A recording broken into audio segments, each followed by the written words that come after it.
So I do apologize for my about hour and a half-ish lateness on 3 no Line. I thought to myself, you know what, I should get outside a little bit more because if I stay in this place any longer, I might just go insane.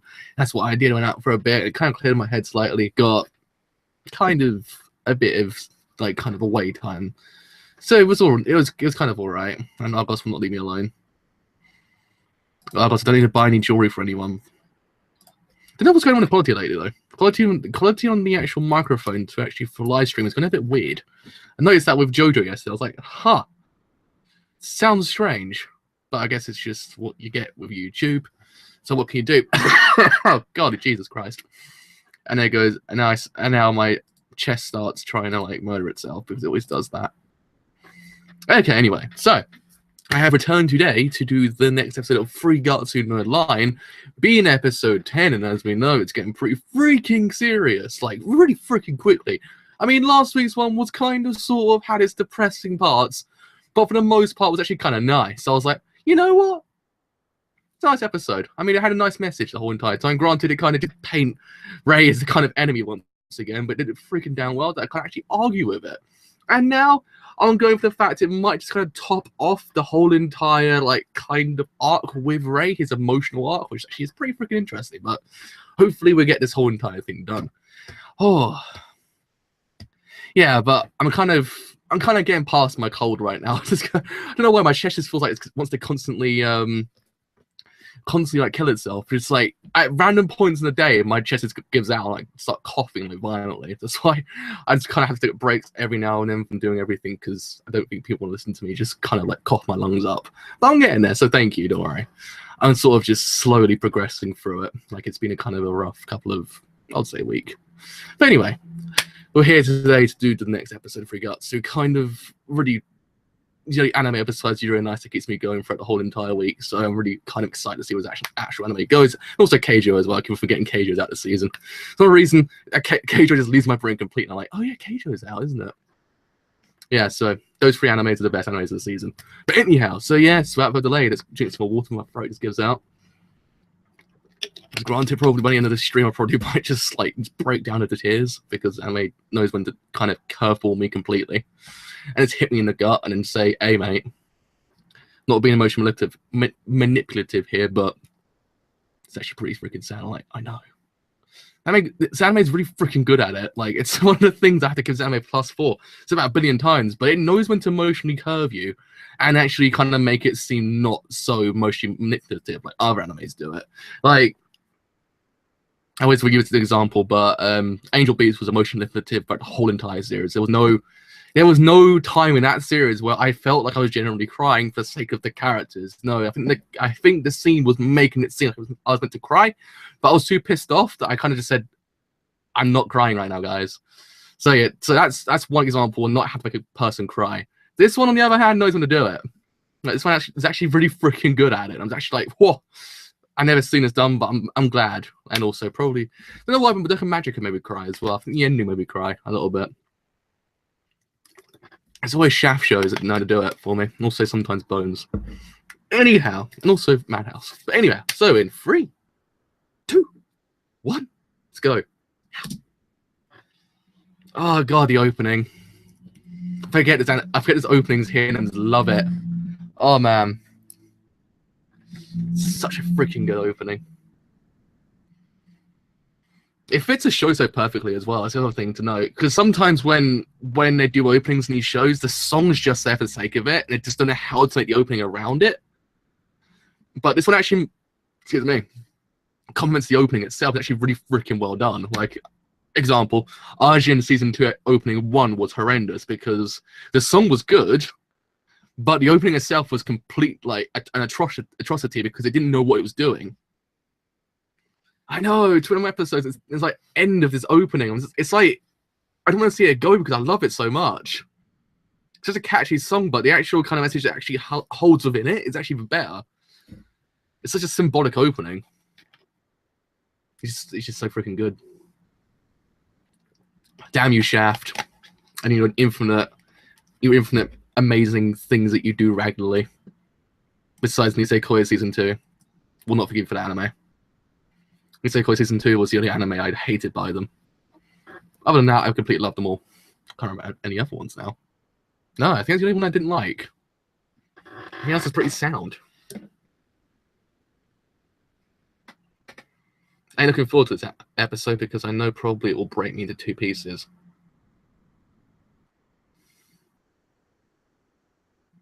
Oh, that shogi sound. Mm-mm.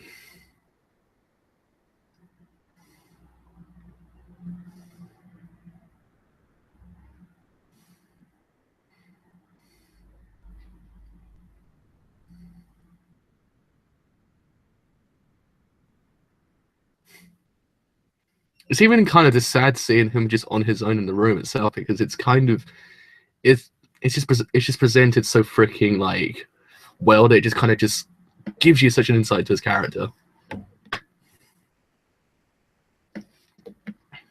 Damn it, Kyoko's here as well. You know they get serious. And probably emotionally like distressing.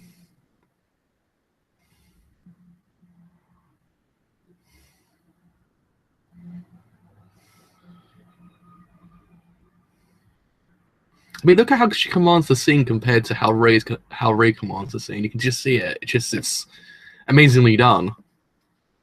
Like Ray is always like framed to being trapped inside the scene, but then you got Kyoko who just commands it. But even they just see his arm and that's it.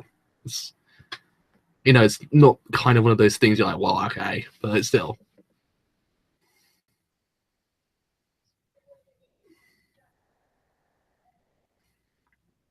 Kyoko gets better by the minute, but she's just kind of I kind of sit here and wonder, why am I so attracted to her?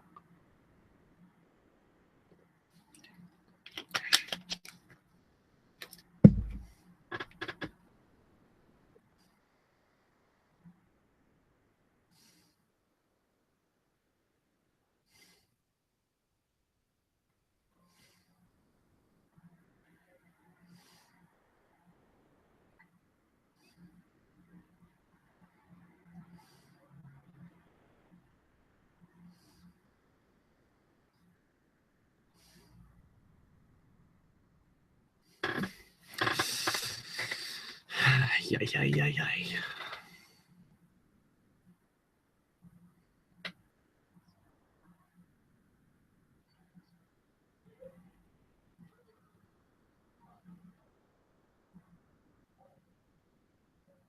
Damn.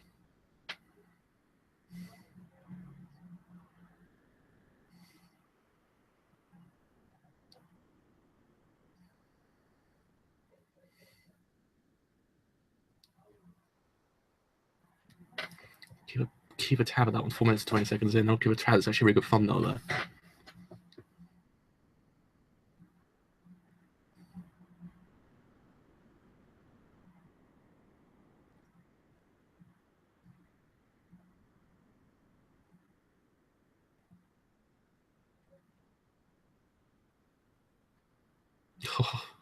It's true though, because every single word that she says, she's just venomous.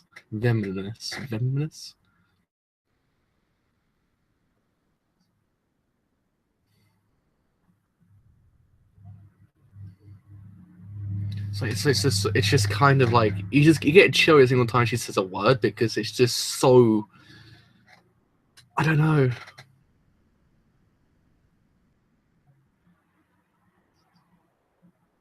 Because even then, just like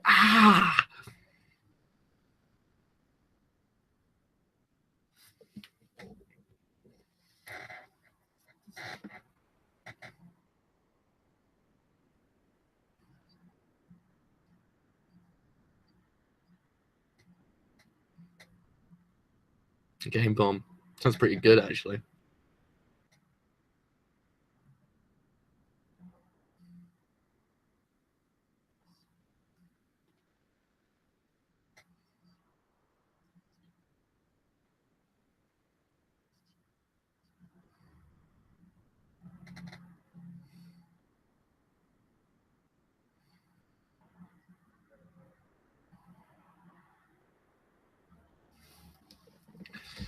I kind of do feel sorry for him as well. I feel sorry for most for Ray, but the problem is I feel sorry for the rest of them as well because because it must really hurt them. Like it must feel terrible. Like just completely like almost get completely taken out while this person's the main focal point because they are the kind of prodigy. It's like, damn.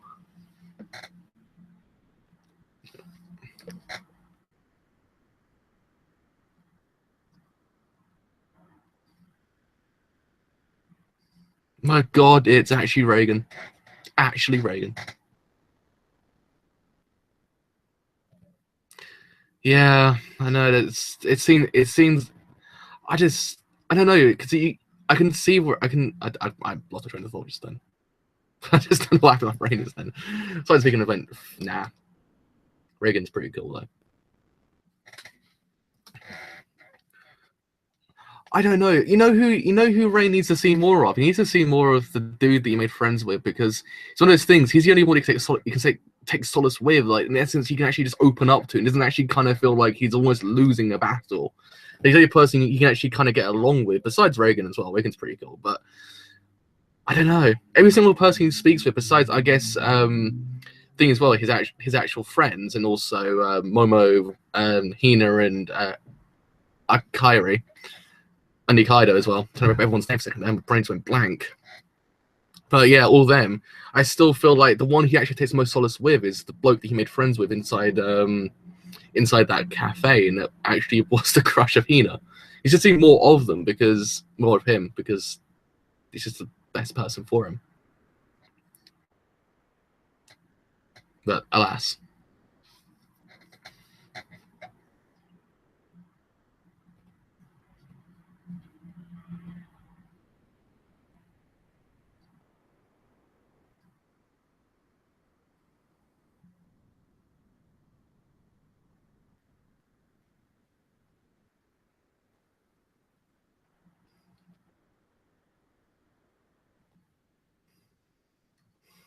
So when you think about it, here's the thing with that whole entire thing of him actually receiving that shogi set. Like, it's almost like pouring salt into an open wound for the rest of them. Like, in essence, just basically saying, look, you've got a game bomb, you got this massive ass toy, but you're not as good as this kid. Like, this person's better than you. You got this guy as well, no. And that's when they actually kick me in the balls, doesn't it, with emotion.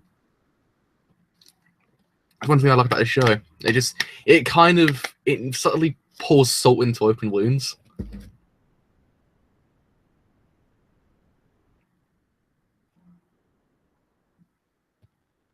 God damn it.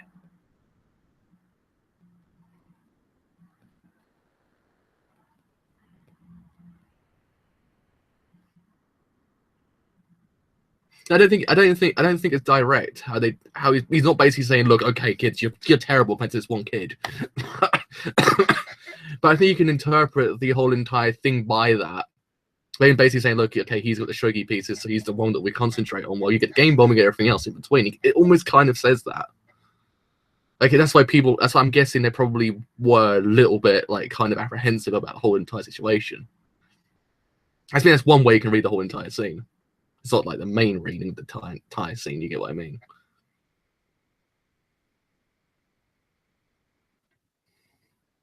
Down that soundtrack.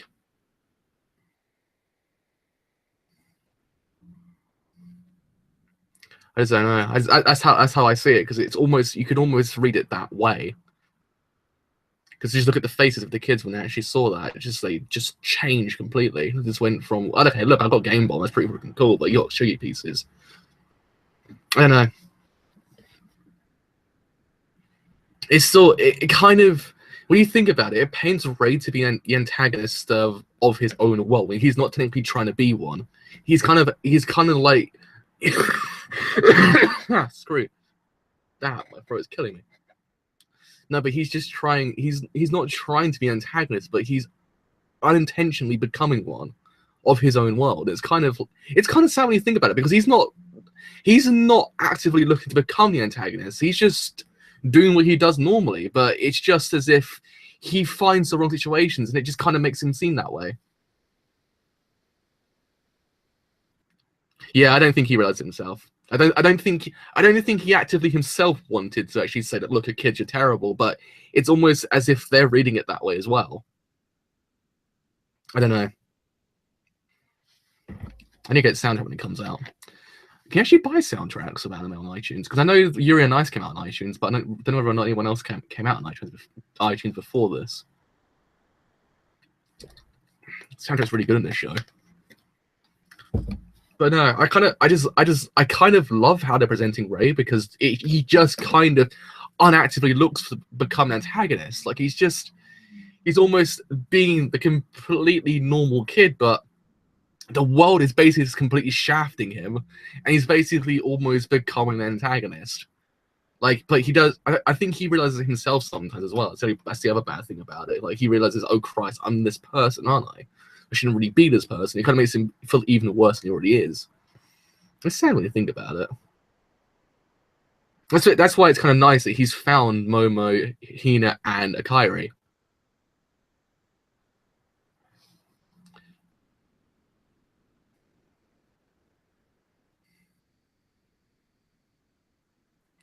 Oh hey, how's it going?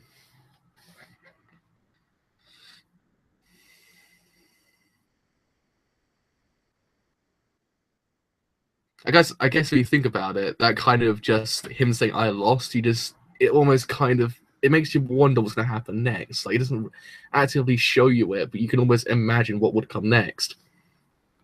It's kind of goddamn the show.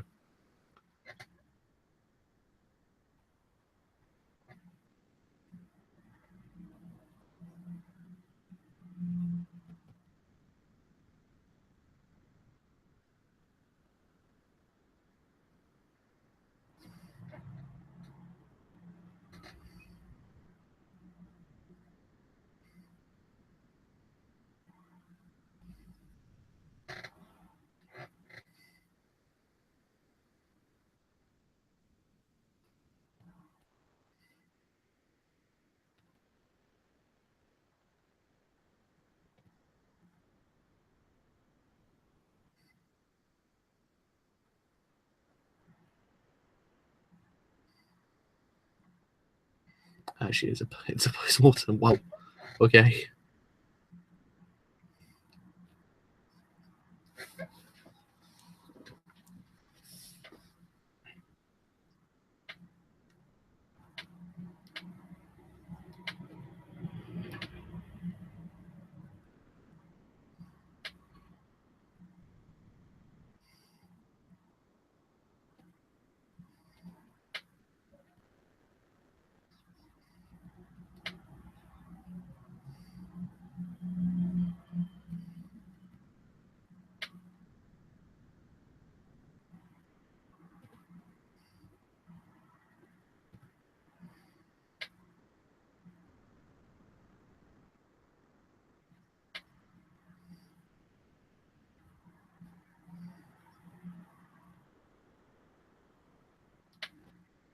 I'm kind of missing the whole entire Shuggy with the cats now.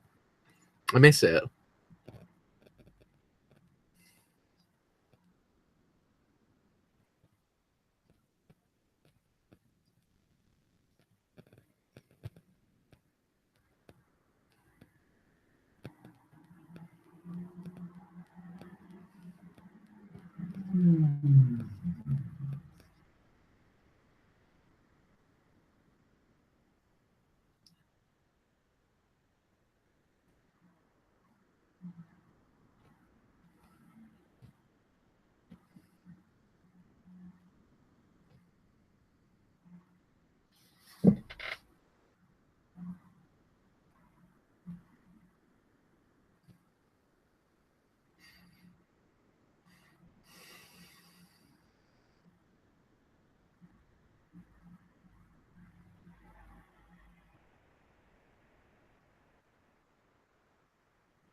Yeah.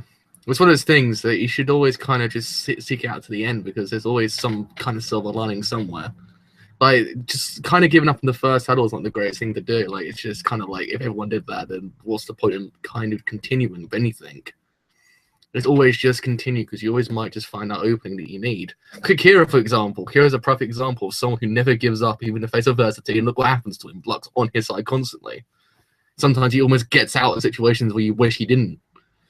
Kind of the prime example. Like, he could probably say, freaking hell, I should give up right now, but he doesn't. Like, Kira just continues going on. Like, it's kind of a weird example to give, but it's kind of like the most valid one there. Kind of a weird one when you think about it.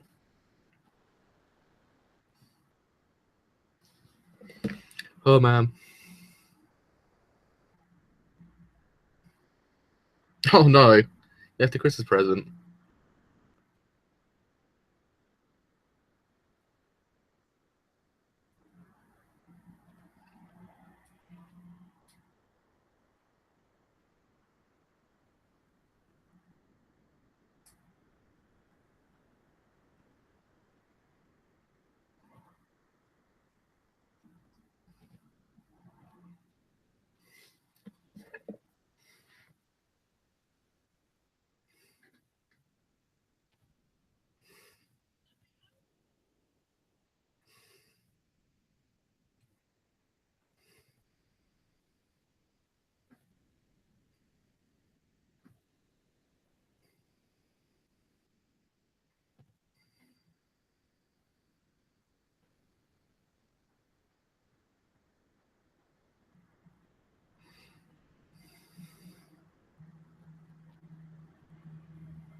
Oh god, the birds. It's never a good sign.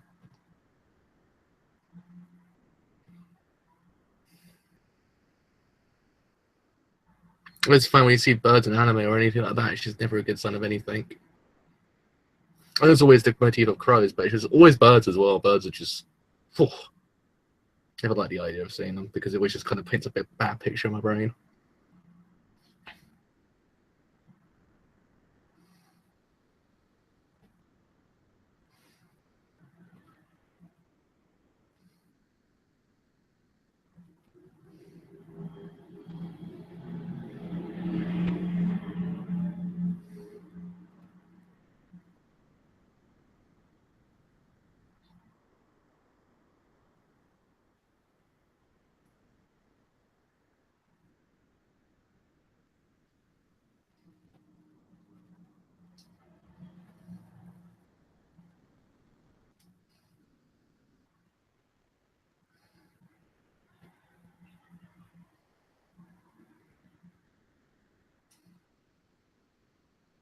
Oh wow, that was freaking amazingly done.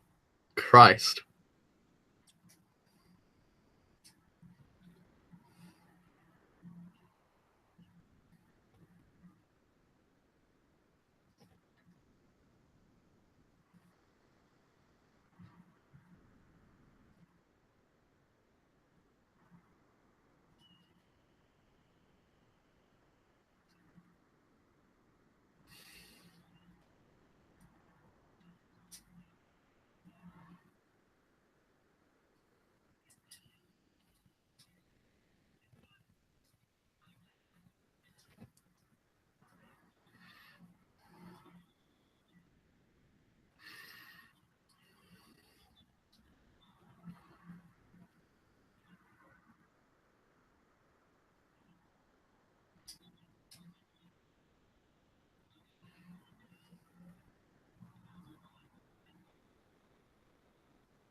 There's a fill train.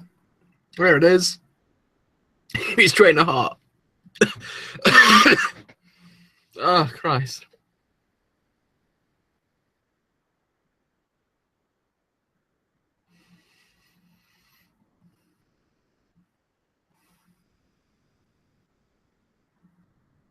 God damn it.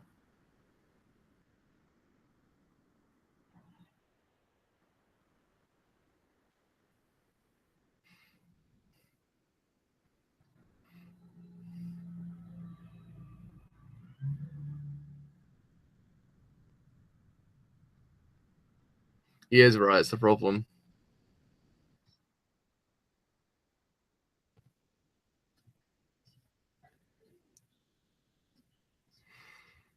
Even he acknowledges the fact that even he has beasts within him.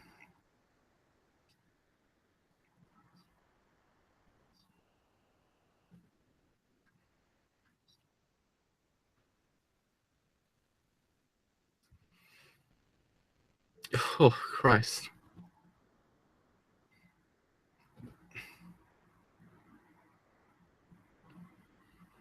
Okay, that was depressing as all hell. I didn't expect to go into this episode would kind of be on the verge of like tears, but fracking hell, that kind of hit me even. It kind of hit me further. Like, just that kind of made my heart kind of hurt. Like, oh man, it's a good show. It's a good show when your heart hurts. Like when you cry, that's just one level. But when your heart hurts, it's the next level of feelings. It's the next level of feel trains. This anime did it perfectly. Like that could have been done so many different ways. It could have felt a tiny bit forced, but how they did it was exquisite. You can't catch a break. This animation has been renamed Ray Can't Catch a Break. Oh man. Like, again, it kind of just paints back to the whole entire idea. It's just, I don't know. It's him like kind of not actively becoming that antagonist, but the world just kind of makes him seem that way. Is that, I don't know. I almost kind of almost felt like if only he could say that in front of him as well. Just like kind of just speak his mind, just say something. To kind of just say, just don't run away. Just don't look for escapes, and when you think, just accept the fact, just kind of move forward, just press on. Just kind of just don't give up and everything like that. I just wish he could say it in front of a person, but it's one of those things. At least we're getting Fee next week. Momo, Hino, and Akari, and Grandpa. At least we're getting that next week. Hell if I know if I was going to make it. Oh,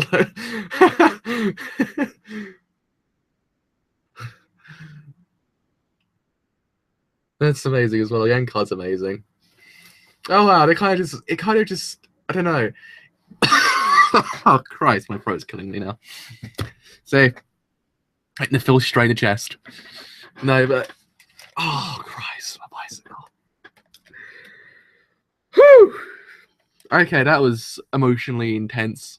It kind of just killed you. It kind of just, what it did was it ate you up and just spat you back out and probably ate you again and just said, no fam, you ain't getting us from alive. Like, your emotions will be destroyed. Like, Noragami, nah fam, that was a warm-up. 3 Gatsu no Line, they hit you straight and actually just leave you just emotionally broken inside. So like, yeah, I feel that. Like, I'm probably by the end of this year, I'm going to be like emotionally broken. I'm not going to feel any emotion, any whatsoever. Nothing. I'm going to be like an emotional brick. It won't get to me. I'll just be like, and then people will be like, Joe, what's happened to you? Why don't you feel these emotions anymore? I'll be like, 3 Gatsu and Noragami completely killed me. And then that's how I'm going to live my life, rest of my life. But fracking hell. It's just so exquisite. This anime is so freaking phenomenal. Like, I just absolutely adore it. It does everything I want it to do. It does it so freaking perfectly. I can't argue with the show at all. Like, there's not one fault I can find. I mean, you could. I love the framing. The framing of the shots. Yeah, framing the shots are amazing. God damn it. I love me a show that does cinematography freaking amazing. Like, I need the OST as well. The OST is amazing. I love it. I love a show when it can frame a shot really freaking damn well. It's just not completely static. I mean, even static shots in this anime look amazing. It's always something going on. It's always life in these shots. And it just kind of paints a bigger picture of Rei's character just within the shots themselves. Like, it's one of those things I always will hark on about it because it's a lost art form. It's when you present your shots by giving you a bigger insight to the character than just through dialogue. Like, it just does it through framing and also how the character is framed in that shot. I mean, it's amazing. It does it so freaking damn well. It kind of puts any other studio to shame. Like, you just can't argue with Shaft because they can frame a shot and make it look amazing. I mean, when Rei was running away, the whole entire shot, you could just see the isolation that he kind of felt. It was presented in how he was compared to the world itself. And at the beginning with Kyoko as well, it just kind of painted it there perfectly. How she commands the scene compared to how Rei commands the scene. Like, he almost, when you think about it, when you kind of just put it into perspective, he almost doesn't feel like he doesn't feel like a conventional protagonist that you would imagine from an anime kind of like this. In a sense, if you kind of get shows like this that are about something, you kind of would imagine the person that's in the show will be the protagonist that commands the scene that will always win. But how the show goes to present to Shogi, how it kind of presents Rei as a character, it just kind of subverts it completely. It's not how you expect it to be. Like, it's almost painting Rei to be an antagonist. It's just, yeah, it's 70% no dialogue. It does it through framing. It's just amazing. But as I said, it paints Rei to be an antagonist. Like, it just paints it so exquisitely. Like, you feel bad for the rest of the people around him because he's not actively doing these things. Like, he's just going about it how he does it normally. But how he kind of almost, in a way, when you think about it, kind of destroys someone is kind of horrible. Like, it tells you a different side of Shogi. Like, it doesn't tell you the normal side of it. It doesn't just give you, okay, so look, when you think about it, Shogi is just about people playing Shogi. It's not just that. Like, you could destroy someone's life by winning. Like, it's completely, like, different to what you would imagine it to be before. It's amazing. So when shows do that, it's amazing because it doesn't give you the same thing you've seen all the time. It gives you a different way of seeing it, a different way of interpreting how the actual show plays out. It's amazing. It's how I can say it. It's just phenomenal because shows don't do it all the time. Shows will just give you something conventional and just do it that way. They won't ever try to do something out of the ordinary because they almost don't feel like doing it. And then when some show comes along and goes, no fam, I'm not doing that anymore, you have to kind of give it praise. You have to kind of, like, just say, well, freaking hell, good job, guys. You did a good job here because you're doing something completely different that other people wouldn't do. And then Sangatsu no Line does it. Like, it's phenomenal. Like, it's just one of those it's one of those animes that you can't help but love it. Like, it does everything so amazingly. There's not one thing out of tune in the show. The show just does every single thing perfectly. Rei's character is amazing. The comedy, sometimes I will say it's not technically always the best in comedy, but it's not the kind of thing I kind of say, oh, freaking hell, don't watch a show anyway. Like, yeah, that's the other thing as well. I agree completely with that one. It's different. That's what I love about it. It's not what you've seen before. When shows paint a sport to be something completely different to what you imagine, it's when you just kind of just go, well, freaking hell, yeah, you know what? I never saw it that way, so it's kind of nice at doing it because it's different. It's not just, look, okay, so if I win this, I'll go up in the league. Or if I win this, I might just do something better in my life. No, if I win this, I will get personal satisfaction out of it, but I might destroy this person's life while doing so. Like, it just doesn't do it normally. It doesn't just kind of just tell you, okay, so nothing will happen to that person that loses. Like, none of that 10 times probably nothing will happen to that one person. It's just a character who Rei's got to fight. But other times, it will just do something completely different. It will tell you, no, okay, so this person goes through a lot of hell at home once he loses. So if he loses one more time, you can imagine what will happen next. And it kind of makes you want Rei not to win. It kind of makes you want Rei to lose, so that person wins. So then you don't feel that. You kind of don't feel that kind of, I guess, I can't explain it now. you don't feel that thought process of thinking that something bad will happen once he actually gets home. I just don't know. It's just one of those things. I love it because it's just it doesn't do it conventionally. It's unconventionally. It kind of takes a conventional route. It kind of takes a conventional idea and kind of turns it on the head and gives it something completely different. You're like, yeah, okay, I like it. Yeah, it's kind of a situation you feel so much more personal to the people you encounter, and their circumstances play much bigger into the role. Yeah, I can see that now. You kind of learn a lot more about the sport as time goes on as well. The other thing to know, you kind of just learn how the sport plays out. It's kind of interesting to think about it. I never. Jesus Christ, dropped my thing.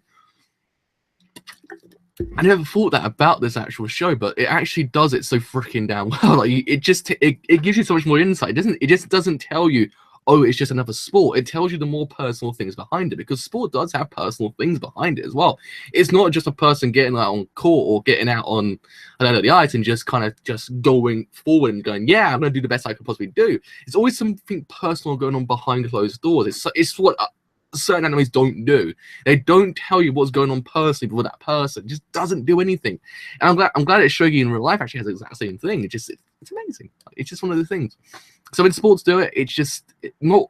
Again, all sports have it. It just depends on the person, I guess. Like it's one of those things. Some people might just see it's a sport and just nothing else. Like paycheck and that's it. Other people might have some personal thing behind it, and it's so exquisitely done. Like it's just one of those things. And when sports do that, I love it.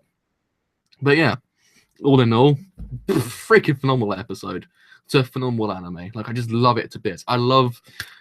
I can't help it, but I love Kyoko. Like, I can't help it. I kind of really like her as a character because she just brings so much to the anime. Like, she just overtakes the whole entire scene. She commands that scene. She commands every single scene that she's ever in. It's kind of, when you think about it, she almost takes a role of Rain away from him and actually kind of becomes protagonist. Like, almost. But it's a problem. You're meant to hate her, but you can't help but not like her. It's just she's so kind of in a way different that you just can't help but like her. I'm kind of like, damn it! Like, why are you doing this to me, anime? Same thing with Kira as well. Kira's the exact same problem. You're meant to hate him, but you can't help but love him. Like it's when an anime does that with a villain or a character you're meant to hate. It's when it kind of becomes slightly more human. Like. Sometimes I see this very often in shows. They will give you a villain that just kind of feels like you've seen it all before. You've seen it just kind of like, oh, okay, freaking hell, like, yeah, that's Ray. That's the other thing. It's just Ray is guilty as well. Is the other thing, but it's just I mean, it's just she feels human. She feels realistic. She doesn't feel like phone's not watching now to go off. Yeah, but it's just she's human. She's realistic. She's a character you would imagine to be in real life. She isn't just kind of like, hey, I'm like the most kind of out there character in the universe. She's not like that at all. She's completely human. It kind of makes you kind of almost like her a little bit more. Because again, sometimes a show will just give you someone you don't kind of want to kind of feel like, why are you? Well, let's reiterate that. A show might just give you a villain or a character that you just kind of sit there and go, I've seen this all before, done so much better. Why are you even here? To fill an archetype, it's a major thing. But she doesn't. She kind of she brings so much more. She brings so much more to the scene than wherever she's in it. It's kind of amazing. Like she kind of says those things and she just gets beneath your skin. You're like, kind of like, like it hits you really hard. You're like, damn. Like what she's saying is freaking like wow. Like last week when was it week before? I think it might be the week before when she kind of said about the old bloke, like you're putting out an old dog, like you're putting an old dog to rest. That whole entire thing, you just kind of went, holy crap! Like you just kind of made Ray just to kind of almost as if he's gonna kill someone. Like it's just, I don't know. She just does it. She just does it for me. She's amazing. I love her to bits. Hate her, but I love her at the same time. It's just I don't know how to feel. She conflicts me. I don't know. But yeah, exquisitely done. This anime is fracking phenomenal. But yeah, So probably what I might do is I might move Occultic 9 to tomorrow and kind of do it that way. I might just do Overlord Chapter 21, I think it is, tomorrow. Do that and also Occultic 9 and probably move Gundam Catch-Up Day to Monday. So that'd just be how it's done. Tuesday I might bring back Medaka Box. And then so on and so forth. I think every single thing starts finishing by Wednesday. So yeah. I don't know, but anyway. That's how probably my schedule goes. And the metaphor she painted wouldn't be too far if Ray wasn't the person that he is. Yeah, it's true. I don't know. I love her. I think everything she says is completely valid. Though she's a complete arsehole when she says certain things, it's almost like it's valid. Like it's kind of like it's true in a way when you think about it. Just I don't know. She's really well written and really well voiced as well. Anyhow, enough. My throat is gonna die. Okay, so with all that said, I've indeed been a drive. If you have enjoyed this live stream as a whole, and you do want to leave a like, then do leave a like because indeed it does help me quite a bit. If you have enjoyed what I do here and you want to leave a sub, then do leave a sub because indeed it does help me quite a bit. But until tomorrow with Occultic 9, Overlord, and Monday with good old Gundams. See you guys later.